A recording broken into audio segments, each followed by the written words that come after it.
Assalamualaikum warahmatullahi wabarakatuh. Perkenalkan, kami dari kelompok 3 akan mempresentasikan tentang struktur materi genetik.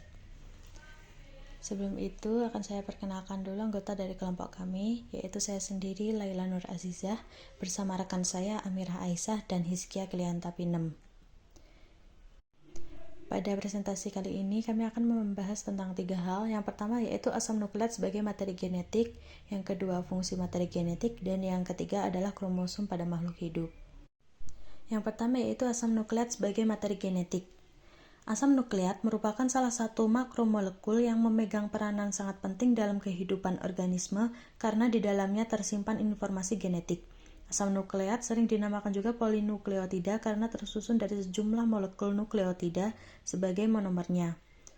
Tiap nukleotida mempunyai struktur yang terdiri atas gugus fosfat, gula pentosa, dan basa nitrogen atau basa nukleotida. Ada 2 macam asam nukleat, yaitu asam deoksiribonukleat atau deoksiribonukleik acid dan asam ribonukleat atau ribonukleik acid. Selanjutnya adalah struktur DNA. Pada tahun 1953, James Watson dan Francis Crick telah membuka wawasan baru tentang penemuan model struktur DNA. Ada 2 dasar yang digunakan dalam melakukan deduksi terhadap model tersebut, yaitu hasil analis kimia yang dilakukan oleh E. Chargaff terhadap kandungan basa nitrogen molekul DNA dari berbagai organisme selalu menunjukkan bahwa konsentrasi adenin sama dengan timin, sedangkan guanin sama dengan sitosin. Dengan sendirinya, konsentrasi basa purin total menjadi sama dengan konsentrasi basa pirimidin total. Akan tetapi, nisbah konsentrasi adenin plus timin terhadap konsentrasi guanin plus sitosin sangat bervariasi dari spesies ke spesies. Pola difraksi yang diperoleh dari hasil pemotretan molekul DNA menggunakan sinar X oleh MHF Wilkins, R. Franklin, dan para koleganya menunjukkan bahwa basa-basa nitrogen tersusun vertikal di sepanjang sumbu molekul dengan interval 3,4 A. Selanjutnya adalah DNA model Watson dan Crick. Pada layar dapat dilihat ini adalah gambar dari struktur DNA model Watson dan Crick. Selanjutnya yaitu perbedaan DNA dan RNA sebagai materi genetik. Kebanyakan bentuk molekul DNA adalah heliks ganda. Bentuk molekul RNA berupa rantai tunggal yang terlipat sehingga mempunyai rantai ganda. Saat ini telah terbukti ada beberapa DNA yang berupa unting tunggal dan RNA dalam bentuk unting ganda, namun informasi ini tidak banyak dilaporkan.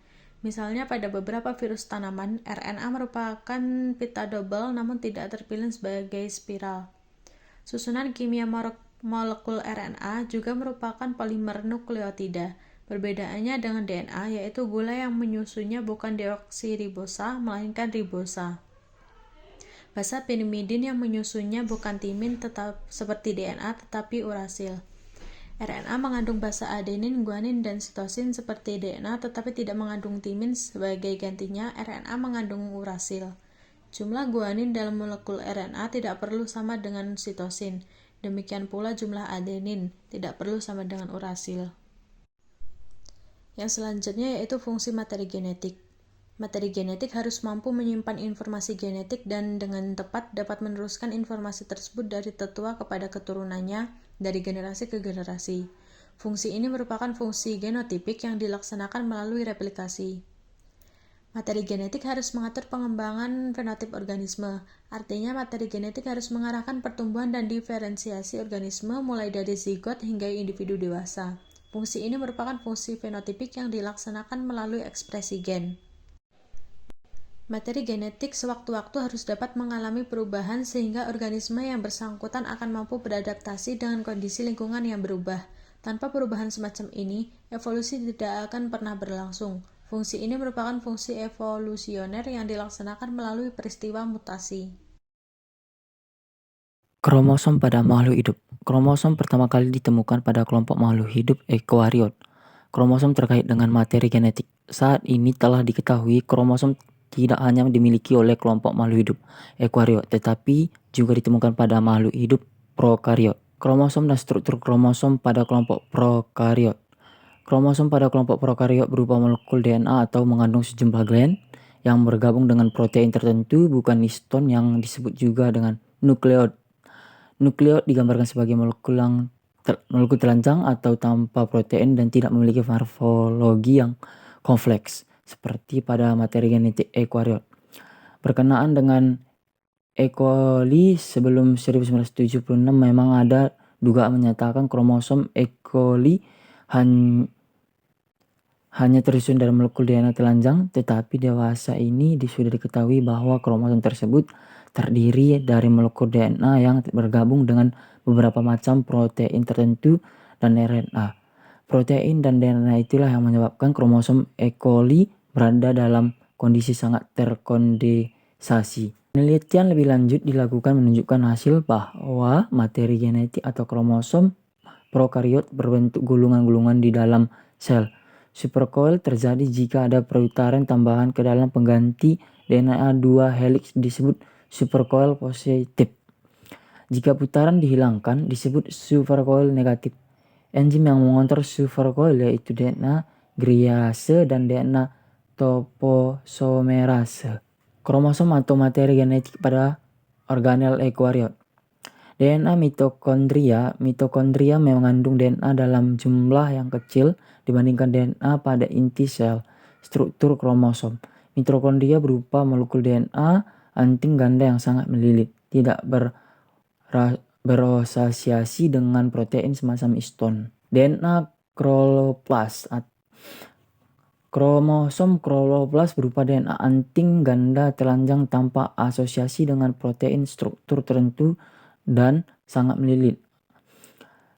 Struktur genom kloroplast sama dengan struktur genom mitokondria. Pada tumbuhan tingkat tinggi, ukuran DNA berkisar antara 120 hingga 160. Alga ukuran DNA jauh lebih besar, antara 85 hingga 292. DNA kloroplast lebih besar daripada DNA mitokondria hewan dengan ukuran antara 180 sampai 600. Kromosom dan struktur kromosom pada inti eukaryot. Materi genetik pada inti eukaryot berupa nukleoprotein yang terdiri dari DNA, RNA, protein histon, dan non-histon. DNA berpilin melilin oktamer histin atau H2A, H2B, H3, H4 dengan masing-masing berjumlah 2. Dan kemudian lilitan tersebut ditempeli protein histon H1. Bentukan antara DNA yang melilit protein histon tersebut dinamakan nukleosom. Nukleosom akan tersusun sepanjang rantai DNA membentuk bentukan yang dikenal dengan kromosom. Kromosom terdiri dari ekwaromatin, maka kromosom tersebut aktif. Artinya gen-gen di dalam diekspresikan, sedangkan apabila kromosom mengandung heterokromatin, maka kromosom tersebut tidak aktif atau sedang tidur. Artinya gen-gen di dalam tidak diekspresikan.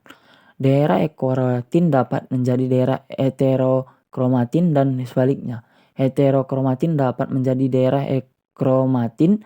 Berdasarkan kenyataan ini dapat diketahui bahwa gen-gen yang ada dalam kromosom itu tidak selalu giat melakukan transkripsi, tergantung kebutuhan sel itu. Gen adalah segmen DNA dari DNA satu ke DNA lain. Pada molekul DNA terdapat gen. Dalam hal ini, gen merupakan urutan nukleotida tertentu dari DNA yang mengekspresikan sifat tertentu yang mengkode pembentukan suatu polipeptida, yang mengkode pembentukan suatu RNA atau yang dibutuhkan untuk transkripsi gen lain. Oleh karena itu, sifat makhluk hidup ditentukan oleh gen. Jadi, gen adalah bagian dari DNA yang mengekspresikan sifat tertentu. Selanjutnya adalah bentuk kromosom. Bentuk kromosom dikenal selama ini adalah linear. Kromosom kelamin X berbentuk lurus dan kromosom Y berbentuk seperti jangkar. Bentuk kromosom ini hanya mencakup kromosom pada inti sel eukaryot. Bentuk kromosom pada kelompok virus beragam. Sebagian virus berbentuk linear, sebagian sirkuler atau cincin. Beberapa virus ada berbentuk linear, tetapi pada keadaan tertentu berbentuk sirkuler. Selanjutnya adalah jumlah kromosom. Jumlah kromosom bakteri adalah 1 buah. Kromosom bakteri berupa satu molekul DNA anting ganda sirkuler yang berasosiasi dengan protein tertentu. DNA mitokondria pada vertebrata berkisar 5-10 molekul per mitokondria. pada tumbuhan berkisar 20-40 molekul per mitokondria. Bagian kromosom. Satu kromosom terdiri dari dua bagian. Yang pertama sentromer, bagian kepala kromosom yang tidak mengandung gen. Yang kedua lengan kromosom terdiri dari matriks, kromonema, dan satelit. Berdasarkan letak sentromer dan melihat panjang lengannya, maka kromosom dapat dibedakan atas 4 macam, yaitu telosentrik, akrosentrik, submetasentrik, dan metasentrik. Macam kromosom ada 2, yaitu autosom dan gonosom. Berdasarkan fungsi, autosom berperan menentukan ciri-ciri tubuh, bersifat diploid, mengalami pembelahan mitosis, jumlahnya 2 kali gonosom. Sedangkan gonosom berperan menentukan jenis kelamin, bersifat haploid, mengalami pembelahan meiosis, jumlahnya setengah autosom. Hubungan DNA, gen, dan kromosom. Rangkaian DNA membentuk gen. Gen-gen terangkai dalam satu kromosom, sehingga kromosom terdiri dari DNA yang terangkai secara bersambung, membentuk spiral dan berasosiasi dengan protein histon dan non-histon.